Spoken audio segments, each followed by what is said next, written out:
but I've told the flag, so let's have someone else lead us. How about, hey, there's Mike. Mike, want to lead the pledge? Mike Lopez. Please join me in the pledge. I pledge allegiance to the flag of the United States of America and to the republic for which it stands, one nation, under God, indivisible, with liberty and justice for all. Thanks, Mike and Mike. Thanks, Mike and Mike. You got it. That's one thing I'll have to work out by next week is how to do the pledge while I'm holding the flag. Feels odd. All right, Stan, would you like to lead us in prayer? You're my favorite prayer leader. Yeah, sure. Let's bow our heads, please. Dear Lord, we thank you for this morning and for this club, which enables us to help those less fortunate in our community. We ask for good health and good sense during these troubling times. May the transition of our nation's new leaders be a peaceful one. And we ask for special prayers of comfort and love for those members and their families who have been suffering or going through hard times, either financially or due to health concerns. We ask all these prayers in Christ's name, amen. All right. So before we do Julia's presentation, I am going to give an update, or I'm going to have Norma give an update on the fund for the Kennedys. Brian remains in our prayers. For those of you who missed prior meetings, Brian is going through cancer treatment, and we'll get an update from Davis because Davis is his grandson also. Norma, did you want to give everyone that total? You bet. So right now we are up to $560. Wow, great job, guys. Mhm. Davis, do you want to tell us how Brian is doing? Yeah, so he started chemo last week and started his chemo and radiation treatments this week. So he's doing well so far. His spirits are amazing, really. He said he just loves the staff at Emmanuel. They've done such a great job. Been just really hospitable with him. And so far, I think he's feeling well. I'm not sure he's feeling much of the side effects yet. So that's a good thing. It's week 2, but he has a really strong support system. And I talked to my mom the other day, and he was just really emotional about the support from Kiwanis. So it meant so much to him that all of you wanted to, he wanted to refuse whatever we were going to give to him, but he was really, really touched by just everyone wanting to come together and support him and Ruth. So I know that was really, really important to him, and know he's super thankful for all of you guys. Thank you for the Did update. you tell him he couldn't refuse it? Yeah, I told him I was talking to my mom, and I said, we're going to give it to him no matter what. So, Yeah. But he was, I think, just shocked by everyone wanting to support him. So, I mean, you know. Well, thank you for that wonderful update, and he remains in our prayers. I'm going to move on to our guest speaker this morning, and then we'll come back for announcements at the end. That way Julia can have her morning back in case she would like to go back to sleep like a normal person at 7 a.m. Thank you. I'm a morning person. Oh, well, then you should join our club. We've waited for you all this time to have something to do on Friday. So Julia Sankey is a professor at Stan State, but she is also one of the founders of the Turlock Community Gardens group here in Turlock, which is the first large community garden in Turlock, and it is located over by Jessica's house new building, and that's the extent of the information I know, so I'm going to let Julia take over. All right, thank you so much for this forum. I was mentioning to Allie that I gave a presentation last week. It was supposed to be 10 minutes, but I ended up talking for an hour and a half because I got so many questions. So I will, we professors like to talk, David. So I will try to keep it short, but we like to talk. All right, so I'm going to tell you about Turlock Community Gardens, and this is my 10-minute presentation. First, I'll briefly talk about what community gardens are, why they're important, and then I'll give you a brief history about Turlock Community Gardens and where we're at. All right. So community gardens, there are various types of community gardens. I actually just read a history of community gardens in the US, And there's various types. The one that, when I think of a community garden, is this one, which is really an allotment garden where there's land and each person has their own plot. And in Europe, they're called allotment gardens. And here we kind of call them community gardens. But that's the model that I am familiar with, because in graduate school, I had a plot in a community garden. This is one in Los Angeles. They're important for a lot of reasons. Social, environmental, all sorts of reasons. One is food security. And so this is an amazing statistic. 13.5% of California households are food insecure. This number is probably much higher now during the pandemic.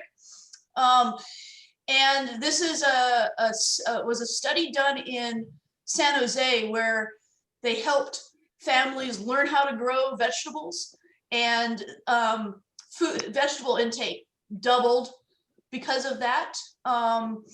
And just teaching people how to grow vegetables. It doesn't take a lot of space. There's environmental reasons, biodiversity reasons that community gardens are important. This is a bee garden in Berkeley that has, you know, lots of flowers for bees and hummingbirds and that sort of thing. And so when you think about community gardens, like in Turlock, they think about all the vacant land in Turlock that could be occupied by vegetable gardens and flowers. It would, you know, there's all sorts of things that could pop up if we had community gardens in Turlock. This is my front yard. It's a mess if anybody's ever seen it, but it's a very productive mess. To the right of my driveway is a tiny little spot that I have broccoli, tomatoes, Swiss chard, lettuce. And I haven't bought broccoli for about 1.5 years because of all the broccoli, and it survived over the summer and it's still producing. And I basically give all of my friends lettuce, broccoli, Swiss chard constantly. And then in other parts of the front yard is our native flowering plants. This is Santa Barbara salvia, which is always, it's blossoming now. You've seen it throughout Turlock. It's full of hummingbirds and bees. It's just amazing. This winter, I've shifted my reading room into the front, and I watched the hummingbirds and the bees constantly in these plants. Another reason community gardens are important is community. I can't stand that word, but it's true. And especially during the pandemic, when it's not safe to do what we're used to doing, this is one thing that you can do that's safe. And we're really careful out there. We're wearing masks, social distance, that sort of thing. But you can talk and see your friends and do stuff together. So community gardens are really important socially, as well as for food and for the environment. So there's lots and lots of reasons. Okay, so the brief history of Turlock Community Gardens started back in May when I met Jonathan Partridge right here, who is with the International Rescue Committee. And we met in this group called the Turlock Community Collaborative. And I popped up my hand and said, I wanted to start a community garden. And Jonathan messaged me and said, we do too. And so he and I started meeting with his friend Anna Hazen, who's a farmer. And we started adding more people to our group. And so we started reading about how to organize and set up community gardens. We started looking for land. We visited other community gardens. This was a field trip I took to Stockton to see the Boggs Tract. This is an urban farm in downtown Stockton. And I kind of interviewed people and learned how they organized their community gardens, how they set them up, how they irrigated them, that sort of thing. This is a community garden behind the Valley Children's Hospital in Modesto that was started by this amazing woman, Jessica Coleman. And the thing I think I learned the most from Jessica Coleman was how to fundraise or try to fundraise. She had her irrigation system set up all by a volunteer. The fencing, all of it was through volunteers. And we were really inspired by Jessica. But then the garden that really spoke to us was this one in Modesto. It's called Church of the Cross Community Garden. And Everett is the manager. And this is what it looks like. It has 140 individual plots. 30 different cultures are represented. 30 different countries are represented. And when you walk around, you walk through all sorts of different plants. There's some that have lemongrass growing, like I've seen in Cambodia. There's some that have taro growing. They have banana trees, pomegranates. They have so many different countries represented. Their signs have to be in different languages. It's just an astounding place. So we learned from Everett. And then while we were doing all this, we were looking for land. So we all sort of reached out and emailed various groups to see if they had land. We had a couple dead ends during the summer, but eventually Jonathan had reached out to Cornerstone Church on Crowell and Christofferson. And it turns out they had this back field that they had always wanted to have a garden in, but they'd never done it. And so Jonathan wrote them just at the right time.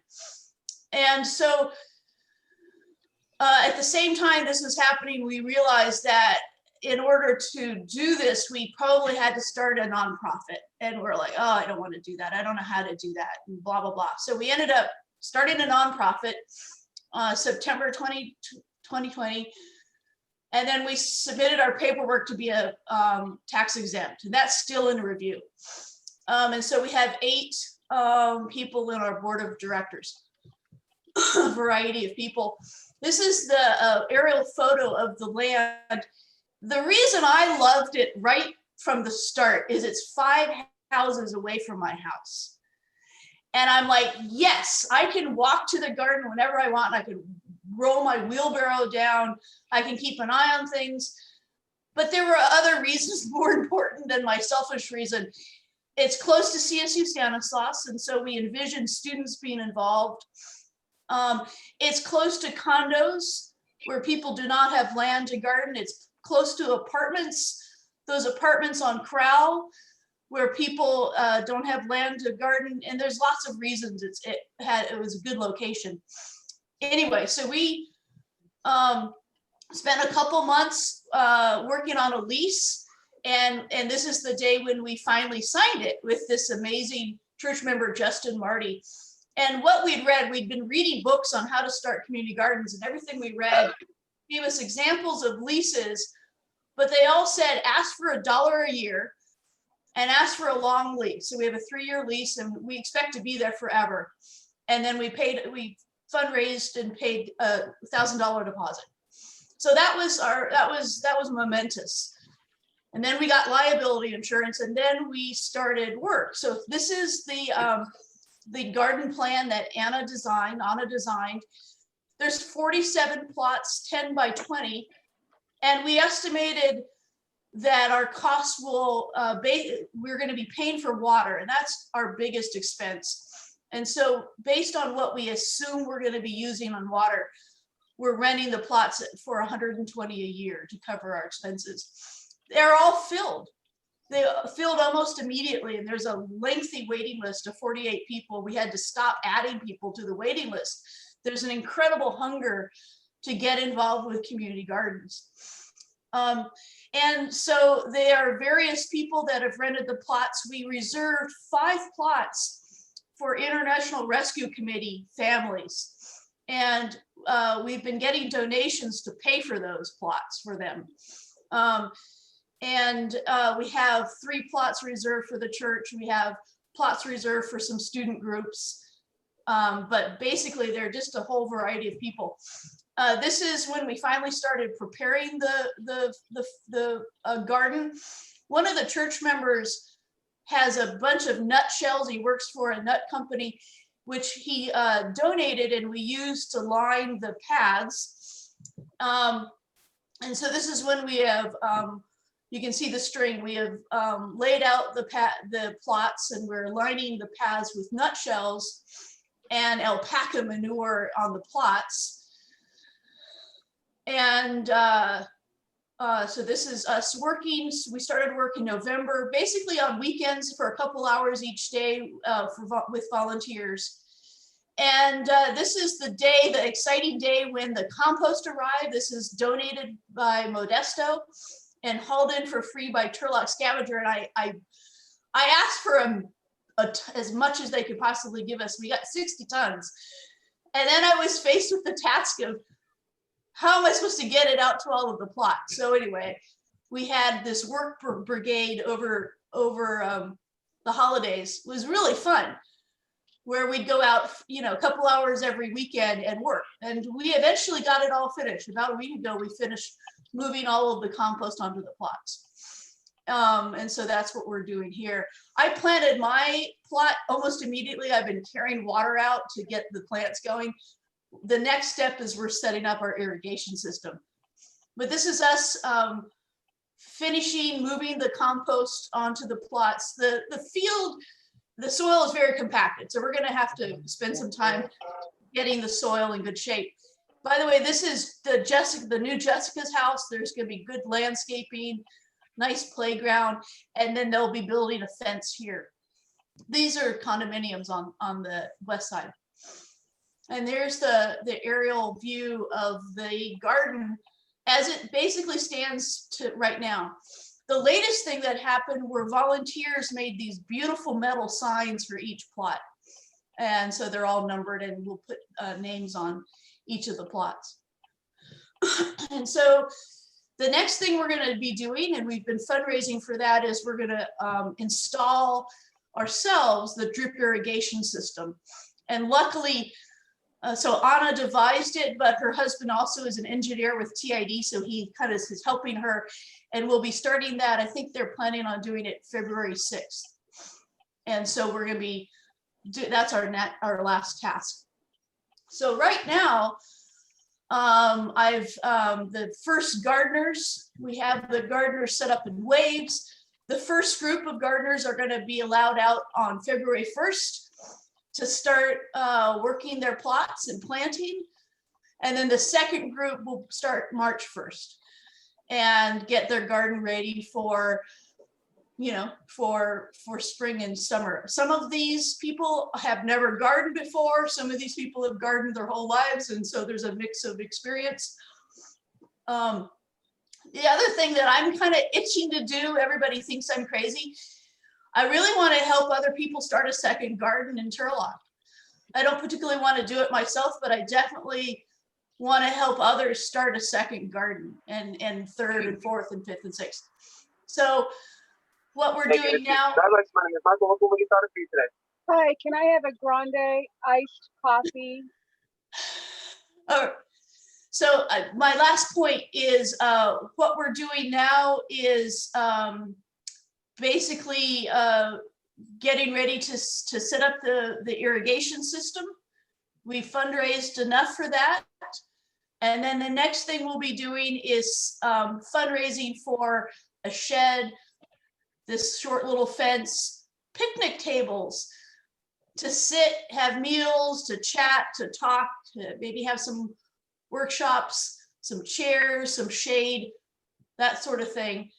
And that's what we're up to. So I have lots and lots of time for questions if anybody has any questions. Did I keep it under 10 minutes? You did phenomenal. Thank That's you. the first speaker of the year we've had all year. Oh. All right. I have to scroll to see who has questions because of the share screen. Could we maybe drop your share screen so we could see everybody? There we go. All right. Any questions for Julia? I don't I just necessarily have have a question. I had seen this presentation at Turlock Collaborative, and you guys have come so far. It's amazing. That's awesome. That's where I saw Julia as well. And then I was like, Yeah. would you like to be a Kiwanis speaker someday? Davis, did you have a question? I just have a comment as well. Julia, I work for Jessica's house, and I was there yesterday and noticed I think I was surprised by the size and just the magnitude of the garden. So we just want to welcome you there. As you know, we're building our site right in front of you guys. So we're excited to have another kind of community collaboration behind us and and Davis, it's looking really, really good. thank you. This is really important because I actually saved a plot for Jessica's house, but I have not known who to contact. Yeah, I can give you my information. Okay, that would be great. Maybe send me an email because I have from the very beginning wanted a plot for Jessica's house, but I did not know who to contact. And so there is a huge hunger, but I've kept one aside in case you all want one. I thought it would be great. Oh, thank you. That's really thoughtful. Yeah, Absolutely. I'd love to email you and just get some more information. Yeah, fantastic. Thank you. Yeah. I do have a question. Yeah. So right now you're fundraising for your irrigation. How much are you trying to raise for your irrigation? So we raised enough, believe it or not, for our irrigation system. I submitted a sponsorship request to TID, and they've agreed to we have enough for irrigation. Oh, excellent. Yeah, which is amazing. So now we're fundraising for the shed, for shade, for picnic tables, for chairs, those sorts of things. And so I don't know, a few $1,000s, or, somebody who wants to come out and build a picnic table or build some chairs or build a shade or donate that sort of thing for us. That's what we're looking at next. Fantastic. And then Valerie, did you have a question? Great minds think alike, so we were on the same page. Excellent. All right. Any other questions for Julia today? Sorry about the background noises. There are children getting ready for school back here. Awesome. Yeah, I was going to say, everybody says we've been going really fast, but this is definitely a pandemic project. I need things to do, and I think other people need things to do, and I can't stand when I'm bored. And this would not have happened during a normal year. We're so busy normally at work. We're too busy. So this is definitely something that happened because of the pandemic. I'm really glad it happened, but it wouldn't have happened if it had been a normal year. I was kind of hoping one of our CKI members would be here today, because we do have a version of the Kiwanis Club that is on the CSU Stanislaus campus. And I know that they often look for things to do as well. So maybe now that David has your information, he can pass it along in case they'd like their own presentation. Well, David knows this, but I did. Yeah, I would love to. I mean, you can tell I love talking about community gardens. It's my new obsession. And I normally study dinosaurs, as David knows, but I switched my interest, my research interest, and I just got a research grant from campus for almost $10,000 to do research on community gardens in Turlock.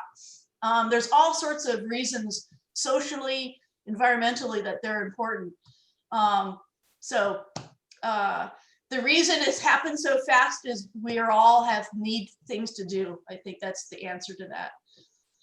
And I think there's this incredible hunger to do things in the community. We were just overwhelmed by how many people wanted a plot, how many people wanted to help, how many people wanted to just get involved. And finally, we had to put on our website, we're full. If anybody wants to start a new community garden, we'd be happy to help you. But we're full. Fantastic. Are there any last questions for Julia? And Julia's going to send me the presentation, and I will attach it to the Kiwanis email that Chris sends out every week, so that if you want to get her contact information, it'll be there for you to have access to. Thank you, Julia, so much for being our first speaker of the year. You did a fantastic job. Thank you. I'm so excited to have you. Well, anytime. I'd be happy to come back if you want to hear more. I'll put you on the list. Awesome. Okay. Thanks for listening. All right. So on to some announcements. The Key Clubs had their DCM meeting earlier this week. I don't think it was yesterday. So Valerie attended that, and so did Melinda. Melinda was nice enough to email me the contact information for our new Key Club president for the region. And that person is going to join us as our guest next week. That's who we're going to have for a speaker. Valerie, did you want to give us any updates from that meeting? I actually wasn't at that meeting. I was at the board training over the weekend for all the lieutenant governors. And so now I have a fantastic program for Wednesday at noon. So any Key Club advisors that want to hop on the Zoom, will make it available through Ally. And it'll be 45 minutes of pure fun and some tips on how to help our Key Clubbers right now. Fantastic. If you missed last week's meeting, Valerie is doing a great training for our Key Club advisors. Also, I would say if you thought, I might want to be a Key Club advisor, but you didn't sign up because you weren't really sure, this is a great little training you could watch for maybe next year, or if you want to advise with someone. Melinda, did you want to give us an update from the meeting since you went? Poor thing, you're like moving, and I'm like, guess what? I'm taking care of mom while we're Zooming. Yeah. Yeah, it was good. Tristan Allen is the LGT, from Pittman, who is actually, they're going to be joining Kiwanis of Greater Turlock. And Raquel Rodriguez is the Key Club president from Turlock High. But the incoming one will be Emma Jacque from also THS, starting for the next school year. So I have invited them to join our meeting next Friday, and they can give you a little blurb on what's going on with them. They're trying to stay as busy as they can and fundraise, as they find them. So congratulations to the kids. They're doing a good job through this pandemic. Absolutely. Now we do have 2 Key Clubs, or possibly 3, because we're not sure about Delhi, that have not paid their Key Club dues. The board of directors has already agreed that we're reaching out to them, which I have already done, to see if we can assist them with getting their dues paid, because we understand it's a very difficult year to fundraise. So we'll have an update probably on that next week. We also invited the Key Club presidents from those 3 clubs to join us on the Zoom in the morning if they had access and ability, just to introduce themselves. So they're not going to give like a full-fledged presentation. We're trying to keep the presentations really short, so these meetings are about 30 to 45 minutes tops. So we just really want them to come tell us what they're doing and introduce themselves to the club.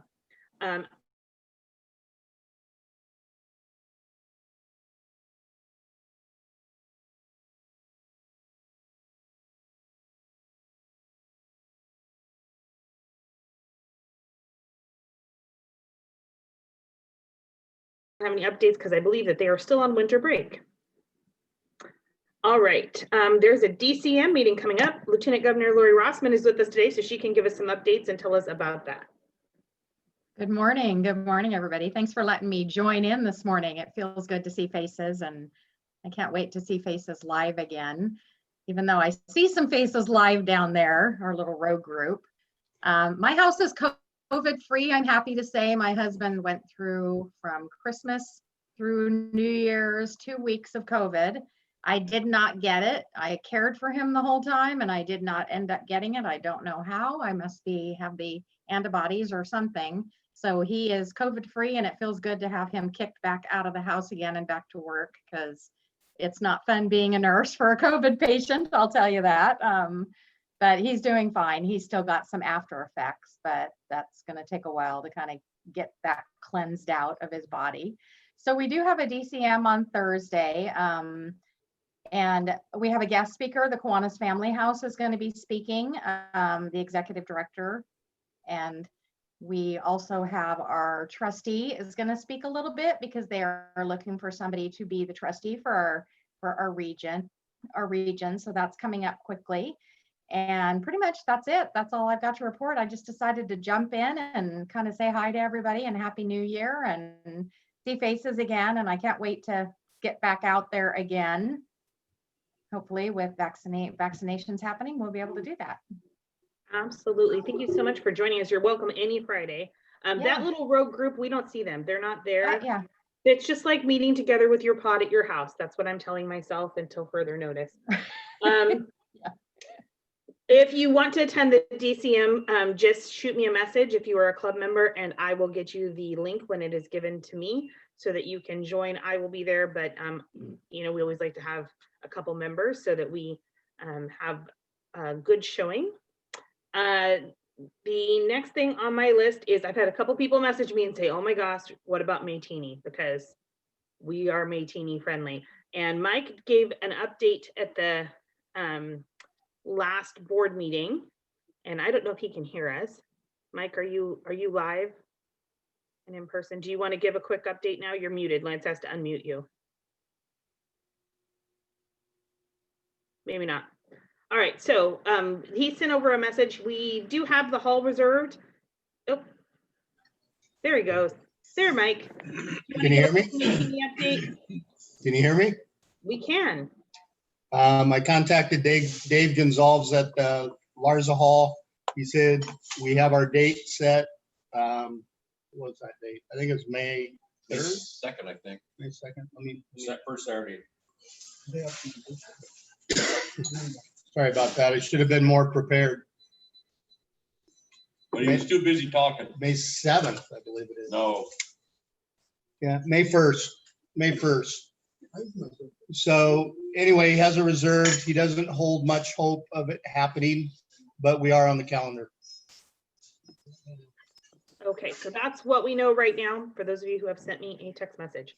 I would like to have better news, but I don't. That's what I got. So Likewise, we would all like to have better news, but we're stuck. The last thing that we have is we announced last week that we are starting back up some raffle type drawings. So I'm going to drop my chat screen and see if I can successfully share my own screen. There we go. That's not what we want.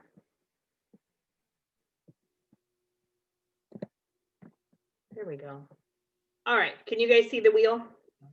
So to get on the wheel to win a raffle prize, it's a $5 donation per week for your tickets, just like it would be if we were in a real club.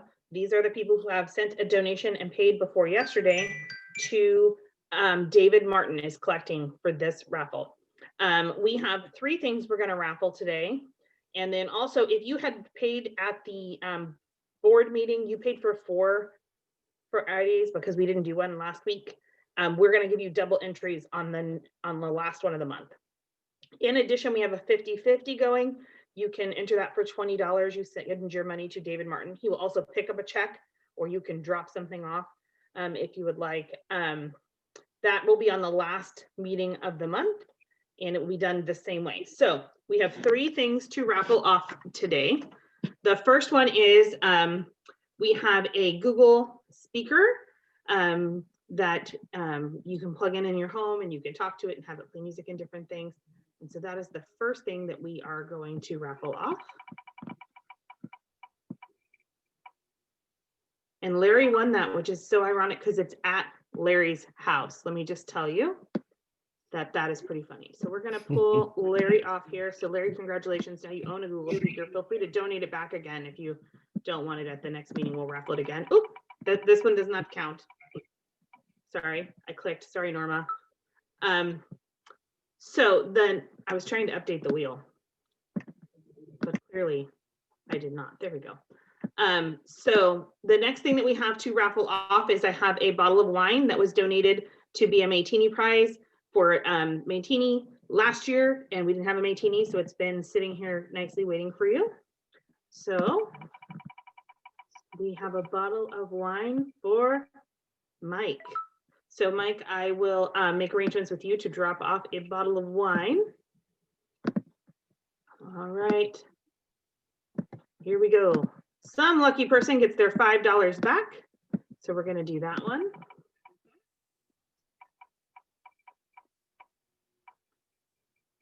David, you're going to have to walk really far to give your own money back. That is fantastic. And then I do have a mask that was donated from the farmhouse. So we're going to raffle that one off as well. Oop.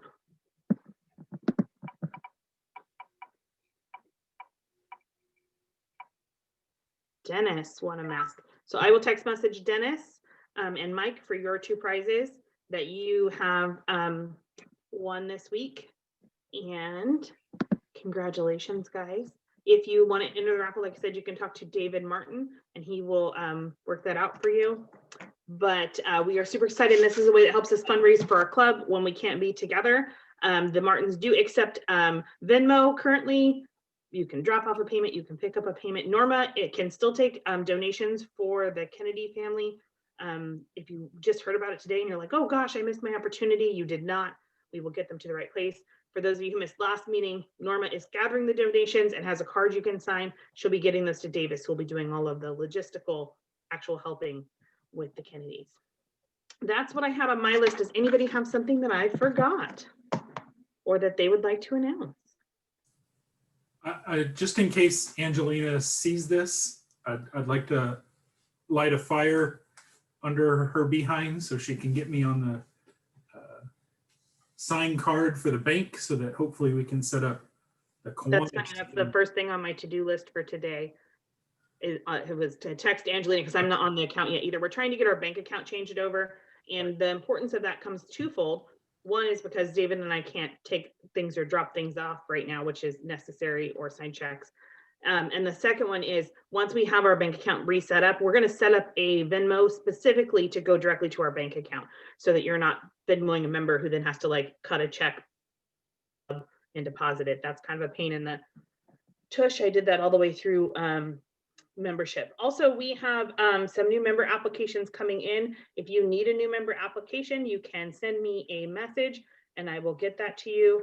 When the Turlock Exchange Club ended, there was a post from the Turlock Journal online and I replied to it just saying, hey, if any of you still want to serve, please contact me and let me know. And we have 2 membership applications from that, and neither person was in the Turlock Exchange Club. They're just people who saw that post, thought it was cool that we offered for them to come to our club and decided to try us out. So those will be going to our board at the next meeting.